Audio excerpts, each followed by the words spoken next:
Okay, in today's video we are looking at velocity time graphs.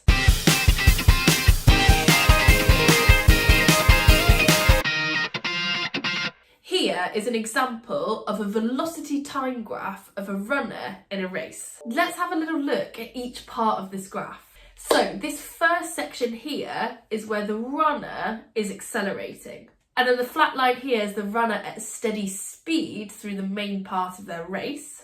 That is my runner decelerating. So we can extract some of the features of a velocity time graph from that example. Feature number 1. If you have a line with a constant positive gradient above the x-axis, that means that your object is accelerating. When you have a flat line, then you have a constant velocity.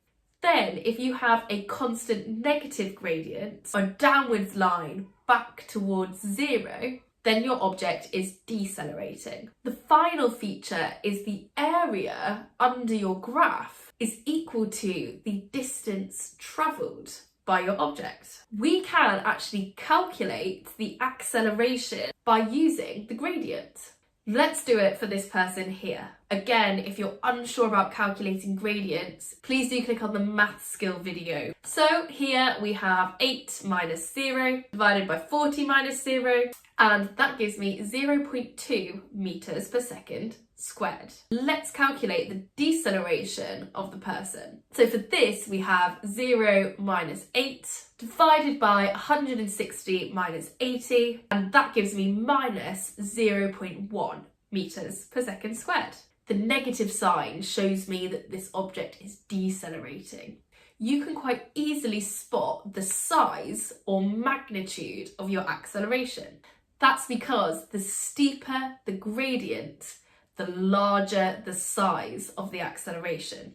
In this graph, the gradient here is steeper than the gradient here. Hence why the size 0.2 was larger than the size 0.1. Okay, now let's look at calculating the distance travelled by this runner. In order to do this, we need to calculate the area under the graph. If you're happy to use the area of a trapezium, then you can use that formula directly. I am going to split this graph into triangles and rectangles. So let me work out the area of this first triangle here. We have base times height divided by 2.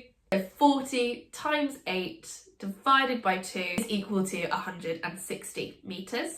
Now the area of this rectangle, base times height. My base here is 40. My height is 8.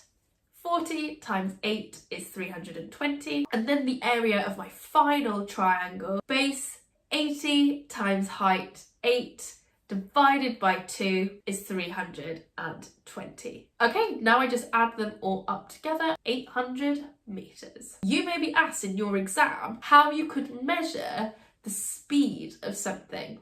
And you have two main methods. Number 1, we're going old school.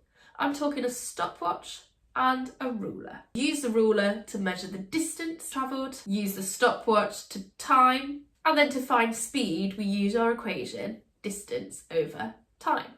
If you're not happy with that, click on the calculating speed video. If we want to get a little bit fancy, then we can throw in some light gates. Light gates have a beam of light. When an object travels through the beam of light, that triggers a timer. The timer then stops once the object is no longer interrupting that beam of light. You need to measure the distance, which in this case is the length of the object, and the light gate is connected to the timer. So it gives you the time it took for that object to pass through the light gate. Again, you then use speed equals that distance divided by the time. Remember, when you're describing methods, always list the equipment, then how you are going to use that equipment, any relevant formulas. It may also be necessary to talk about units. Of course, light gates are a little bit more expensive. The major problem with the stopwatch is human reaction time. So light gates are probably going to give you a more accurate result.